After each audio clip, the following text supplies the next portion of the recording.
Hello friends and welcome back to our channel Smart Traders club.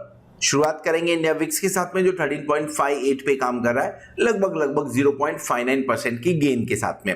अगर आप candle देखेंगे तो कैंडल आपको लॉन्ग लेग्स दिखा रहा है, बट ये बहुत ही नैरो रेंज में वोलेटाइल होते हुए नजर आया है। जैसे अगर निफ्टी के बारे में बात करें, निफ्टी हार्डली दिन भर 80 पॉइंट्स में काम करते हुए नजर आया है। एक्सपायरी डे, वो भी मंथली एक्सपायरी डे, पिछले कुछ महीनों से शांत जा रही है, आज भी उसी लाइन पे काम होता हुआ नजर आया। निफ्टी 16,636 पे काम कर रहा है और बैंक निफ्टी 35,617 पे कर रहा है। कल के पॉइंट्स के हिसाब से या कल की क्लोजिंग के हिसाब से मामूली बढ़त है, बहुत बड़ी बढ़त देखने को नहीं मिल रही है। निफ्टी फ्यूचर 16,639 पे है, यानी लगभग 4 पॉइंट्स का प्रीमियम देखने को मिल रहा है और बैंक निफ्टी फ्यूचर में लगभग 70 पॉइंट्स का प्रीमियम देखने को मिल रहा है। शुरुआत करने के लिए, महीने की शुरुआत करने के लिए, और ये प्रीमियम जितना देखने को मिल रहा है ये बहुत ज़्यादा मोटिवेट करने वाले नहीं है। जैसे फॉर एग्जांपल अब निफ्टी में शायद 2-3 दिन में वो देखने को हमें मिल भी जाए कि प्रीमियम आपका ऊपर की तरफ चला जाए, लेकिन फिलहाल शुरुआत करने के लिए एटलीस्ट 100 पॉइंट का डिफरेंस निफ्टी फ्यूचर में और लगभग 200-300 पॉइंट का बैंक निफ्टी फ्यूचर में ऑन एन एवरेज देखने को मिलता है, जो नहीं है फिलहाल के टाइम पे। हमने ट्रेड कौन सा इनिशिएट किया था? हमने कल का ट्रेड कैरी फॉरवर्ड किया हुआ था, जिसके अंदर में हमने बैंक निफ्टी 35,700 का call option and put option लिया था। डेफिनेटली यहाँ पे हमने जो आपका लॉट साइजिंग होता है, प्रॉपरली हमने पोजीशन साइजिंग किया हुआ था, जो कि 10,000 के नीचे था।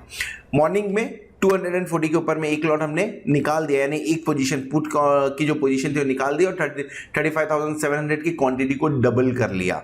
उसके चलते हुए यहाँ पे लगभग 13.21% का प्रॉफिट, 1400 के आसपास का प्रॉफिट हुआ। एक दूसरा ट्रेड हमने निफ्टी के अंदर में इनिशिएट किया था, डेफिनेटली हीरो और जीरो आप बोल सकते हैं, लॉटरी ट्रेड बोल सकते हैं, या तो ये अच्छे रिटर्न देके जाता है या जीरो बन जाता था। ये हमने लगभग 19 रुपीज में इनिशिएट किया था, बाद में आज के दिन में 4 पैसे एवरेज भी किया। लगभग 11 रुपीज के आसपास में एवरेज हुआ है ये। लगभग 4 लॉट की बात हो रही है और 3 के आसपास का स्टॉप लॉस रखा था। जिन्होंने कैरी फॉरवर्ड किया रहेगा, कैरी किया रहेगा, वो डेफिनेटली जीरो भी हुआ रहेगा आगे जाके। यहाँ पे लगभग 1600 के आसपास में यहाँ पे लॉस होता हुआ नजर आया। ओवरऑल अगर देखें तो ठीक है, जिस तरह से इंडेक्स ने एकदम शांत क्लोजिंग दी, उसी हिसाब से काम होता हुआ नजर आया हुआ है। पोजीशन साइजिंग यहाँ पे भी यूज की गई थी, क्योंकि जीरो टू हीरो है तो डेफिनेटली यहाँ पे आपको 10,000 तो पूरा लगाते हुए नजर नहीं आएंगे। ओवरऑल अभी तक हमने जितने भी ट्रेड शेयर किए, लगभग 400 ट्रेड्स आप बोल सकते हैं, उसमें 73.62% का सक्सेस रेशियो है। इस महीने में सिर्फ और सिर्फ 9,000 के आसपास की यहाँ पे हमने इनकम जनरेट किया हुआ है, जो हम 2 लॉट का एग्जांपल लेते हैं उसके हिसाब से, और लास्ट मंथ में ये करीबन 50,000 के आसपास में था। अगर आप हमारे प्लैटिनम मेंबर्स हैं और आपको ये ट्रेड्स आपके मोबाइल पे लाइव मार्केट में नहीं मिल रहा है, आप 8291802926 पे कांटेक्ट कर सकते हैं, व्हाट्सएप कर सकते हैं, या तो अगर ज़्यादा इंफॉर्मेशन चाहिए तो आप www.smarttradersclub.com पे विजिट भी कर सकते हैं। चलिए आगे बढ़ते हैं, समझने की कोशिश करते हैं कि निफ्टी और बैंक निफ्टी पिछले 2 दिन से जो लगभग कंसोलिडेशन आप बोल सकते हो, क्योंकि दोनों एक पर्टिकुलर लेट्स से 35,500 के नीचे नहीं जा रहा है बैंक निफ्टी, और निफ्टी आपका 16,600 के नीचे नहीं जा रहा है। जो कंसोलिडेट हो रहे हैं वो कल के दिन में कुछ ब्रेकआउट दिखा सकते हैं, और किस तरह से एफआईआई ने आज के दिन में अपनी पोजीशन चेंज की हुई है, इन सब चीजों के बारे में समझेंगे कुछ वीडियोस के अंदर में। इस वीडियो में हम डिस्कस करने वाले हैं डेरिवेटिव डेटा के बारे में। एफआईआई किस तरह से आज के दिन में पार्टिसिपेट कर रहा है, और एट द सेम टाइम एक स्टॉक के बारे में बात करेंगे जो स्टॉक लगभग पिटा हुआ आप बोल सकते हैं, पिट चुका है, अब यहां से यूटर्न लेने की तैयारी कर रहा है। इन सब चीजों के बारे में डिस्कस करने वाले हैं। एफआईआई की लॉन्ग पोजीशन के बारे में बात करें, 64.98% पे आकर रुक गया है। 1.01% की गेन देखने को मिल रही है। क्या हुआ एग्जैक्टली? आज एक्सपायरी का दिन था, मैक्सिमम पोजीशंस कम हो गई हैं। आप फ्यूचर के लॉन्ग की बात कर लीजिए, फ्यूचर में शॉर्ट के बारे में बात कर लीजिए, कॉल लॉन्ग, कॉल पुट या कॉल शॉर्ट, कॉल पुट, जिस भी डेटा के बारे में आप बात करना चाहें, हर डेटा के अंदर में नंबर्स कम होते हुए नजर आए हुए हैं, क्योंकि एक्सपायरी थी। सिर्फ एक ऐसा डेटा है जो डेटा थोड़ा सा ये संकेत दे रहा है कि मार्केट गिरेगा पर अगर गिरा तो बहुत ज्यादा नहीं गिरेगा। वो क्या है? जो पुट राइटिंग की गई है, पुट राइटिंग जो की गई है वो कम हुआ है, बट कॉल राइटिंग के मुकाबले काफी कम हुआ है। मतलब फॉर एग्जांपल लेट्स से अगर दोनों 4 लाख लॉट थे, तो एक तो 50% से कम हो गया, तो एक सिर्फ 25% से कम हुआ है। पुट राइटिंग अभी भी मौजूद है मार्केट के अंदर में, जो मार्केट को गिरने से बचा सकता है। और उसी तरह से हम देख रहे हैं, निफ्टी और बैंक निफ्टी की बात कर रहे हैं, 15,600, 35,500 एक इंपॉर्टेंट सपोर्ट का भी काम करता हुआ नजर आ रहा है। इंडेक्स फ्यूचर में लगभग 208 करोड़ की बिकवाली है, तो स्टॉक फ्यूचर में लगभग 1998 करोड़, यानी मान के चलिए 2000 करोड़ की खरीदारी है। मजबूत 1800 करोड़ रुपए मार्केट में आज डेरिवेटिव के अंदर में, सेगमेंट के अंदर में डालते हुए एफआईआई नजर आए हुए हैं। पिछले कुछ दिनों से भले नंबर्स एक आध दो दिन कम देखने को आपको मिले होंगे, लेकिन पिछले 10 ट्रेडिंग सेशंस के अंदर में सिर्फ 3 ऐसे दिन जहां पे 3 डिजिट देखने को मिला हुआ है, नहीं तो मजबूत नंबर आते हुए स्टॉक फ्यूचर्स के अंदर में दिख रहे हैं एफआईआई की तरफ से। ये शॉर्ट टर्म बुलिशनेस का इंपैक्ट और आप बोल सकते हैं इंडिकेशन है। लगभग 1800 करोड़ अब मार्केट के अंदर में डेरिवेटिव डेटा में देखने को मिल रहा है। सो एफआईआई 1974 करोड़ की बिकवाली करता हुआ कैश मार्केट में दिख रहा है। डीआईआई 1055 करोड़ की खरीदारी कर रहा है। अब इसे किस तरह से समझा जाए? एफआईआई कंटिन्यूसली स्टॉक फ्यूचर्स में पैसे डाल रहा है, लेकिन कैश में कंटिन्यूसली बिकवाली कर रहा है। अगर आप स्मॉल कैप मिड कैप की बात करें तो पिट चुके हैं, थमते हुए नजर आ रहे हैं। 0.20, 0.15, 0.25% ऐसे ही कुछ गेन देखने को आज के दिन में मिला, इससे ज्यादा तो मिला नहीं है। यानी आप ऐसा समझिए कि जो एक 4000 प्लस स्टॉक का जो बकेट है, उस बकेट के अंदर में बिकवाली हो रही है, लेकिन स्टॉक फ्यूचर्स के अंदर में जो क्वालिटी स्टॉक्स होते हैं वहां पे खरीदारी होते हुए नजर आ रही है। यानी लॉन्ग तो करना है, लेकिन लॉन्ग जो है वो क्वालिटी स्टॉक के अंदर में होते हुए नजर आ रहा है।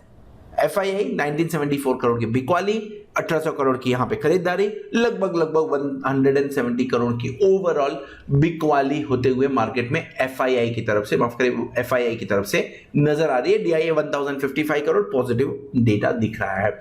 निफ्टी 1.23 के पुट कॉल रेशियो पे है और बैंक निफ्टी 0.92 पे है। बहुत ज्यादा चेंज हुआ है क्या? नहीं, थोड़ा सा और ज्यादा कंफर्टेबल हो गए हैं, इससे ज्यादा कुछ चेंजेस हुआ नहीं है। इस डेटा के चलते हुए मार्केट क्या बाउंस बैक कर सकता है? पॉसिबल है मार्केट यहां से बाउंस बैक कर जाए, लेकिन बहुत अच्छा सिचुएशन होगा अगर गैप डाउन ओपनिंग और फिर वहां से ऊपर जाए। क्यों? अगर गैप डाउन ओपनिंग हुई तो ये 1.15 के आसपास पहुंचेगा, 1.13 के आसपास पहुंचेगा। अगर नीचे की तरफ गया तो पूरे चांसेस बनते हैं फिर कि वहां से एक आपको रिवर्सल देखने को मिले। सो गैप डाउन ओपनिंग हुई तो बढ़िया है, वहां पे बाय ऑन डिप्स करने की कोशिश करेंगे। गैप अप ओपनिंग हुई तो शायद ऊपर नीचे कहीं का भी मूवमेंट आ सकता है। सो कल की शुरुआत करने के लिए एफआईआई अभी भी न्यूट्रल, कल न्यूट्रल थे, आज भी न्यूट्रल है। लगभग 190 करोड़ के आसपास की, 180 करोड़ के आसपास की बिकवाली दिख रही है। डीआईआई की बात करें पॉजिटिव है, एक दिन के पॉज के बाद में उन्होंने नंबर्स फिर से बढ़ाते हुए नजर आए हुए हैं। अगर मैं बात करूं इंडिया विक्स के बारे में, इंडिया विक्स ऑलमोस्ट न्यूट्रल, कल का ही पोजीशन है, कल के ही हिसाब से है, और पुट कॉल रेशियो भी न्यूट्रल में ही काम करते हुए नजर आ रहा है। थोड़ा सा नजर अगर आप ग्लोबल मार्केट में डालें तो लाल लाल कलर दिख रहा है, रेड कलर दिख रहा है, यानी डाउन दिख रहा है। तो कोई नहीं है, एसजीएक्स निफ्टी 34 पॉइंट्स अप है। सो कल देखेंगे कल मॉर्निंग में किस ढंग से शुरुआत होती है। एक स्टॉक, जिस स्टॉक के बारे में मैं पिछले जितने भी लाइव सेशन हुए हर लाइव सेशन में डिस्कस किया हूं, और ये स्टॉक मेरे ख्याल से आने वाले दिनों के अंदर अगर पोर्टफोलियो में रखते हैं तो आने वाले दिनों के अंदर में लेट्स से 2-3 साल आपको बढ़िया रिटर्न दे सकता है। टाटा मोटर्स, क्यों बात कर रहे हैं टाटा मोटर्स के बारे में? Tata Motors fundamentally strong company है, इसमें कोई भी दो राय नहीं है। एक रेजिस्टेंस बनाया था, एक माफ करें सपोर्ट बनाया था 284-285 के रेंज में, और ये कब से है? ये 2021 फरवरी के आसपास में है, और उसी लेवल पे वापस आपको देखने को मिल रहा है। कहां है हम? सितंबर में जा रहे हैं, यानी 2 फरवरी और यहाँ पे 9, लगभग 7 महीने में उसी रेंज पे काम करता हुआ, कंसोलिडेट करता हुआ, लगभग नहीं ज्यादा तो 65 पॉइंट्स के बीच में काम कर रहा है। पोर्टफोलियो में क्यों रखना चाहिए? इलेक्ट्रॉनिक व्हीकल के लिए बड़ा अच्छा काम कर रहा है ये, मार्केट लीडर बनने की पूरे, अभी फिलहाल इलेक्ट्रॉनिक व्हीकल में इंडिया में मार्केट लीडर है। टेस्ला आ रहा है, लेकिन मुझे नहीं लग रहा है टेस्ला इसके आगे टिकेगा। तो काफी लंबी चौड़ी लिस्ट है, आज से 4 साल 5 साल बाद में आपको इलेक्ट्रॉनिक व्हीकल्स ज्यादा देखने को मिलेंगे, तो डेफिनेटली ये स्टॉक के ऊपर में उसका ज्यादा इंपैक्ट पड़ेगा। ये लॉन्ग टर्म की बात हो गई। शॉर्ट टर्म के बारे में बात करें, 284 के आसपास में काम कर रहा है, एंड अगर थोड़ा सा डिप देखने को मिलता है 270 के आसपास में, तो इसे बाय कर लेना चाहिए। 251 का स्टॉप लॉस नहीं टूटेगा, ज्यादा चांसेस है इसके। ऊपर की तरफ पहला टारगेट 306, दूसरा 326, तीसरा 350 स्विंग ट्रेड के लिए बाय किया जा सकता है। टाटा मोटर्स पोजीशन बनाई है इस स्टॉक के अंदर में। दूसरा कोई स्टॉक के बारे में बात इसलिए नहीं कर रहे हैं क्योंकि जो स्टॉक्स फिल्टर में निकल के आ रहे हैं उसमें इतना कॉन्फिडेंस नहीं दिख रहा है, सो उसके बारे में बात नहीं कर रहे हैं। डेफिनेटली आने वाले दिनों के अंदर में 2-3 स्टॉक्स और देंगे जिसमें हम काम कर सकते हैं। So this is all about माफ करिए derivative data and stock. Hope आपको वीडियो पसंद आया रहेगा। अगर वीडियो पसंद आया तो वीडियो को जरूर लाइक करिएगा, दोस्तों के साथ में शेयर करिएगा। At the same time thank you very much for watching this video. Hope आपने चैनल को सब्सक्राइब कर लिया होगा और साथ में आप प्लैटिनम मेंबरशिप का भी बेनिफिट ले रहे होंगे। होप आने वाला वीक, आने वाला एक्सपायरी आपके लिए जोरदार हो और आप खूब सारा पैसा कमाएं। Good night.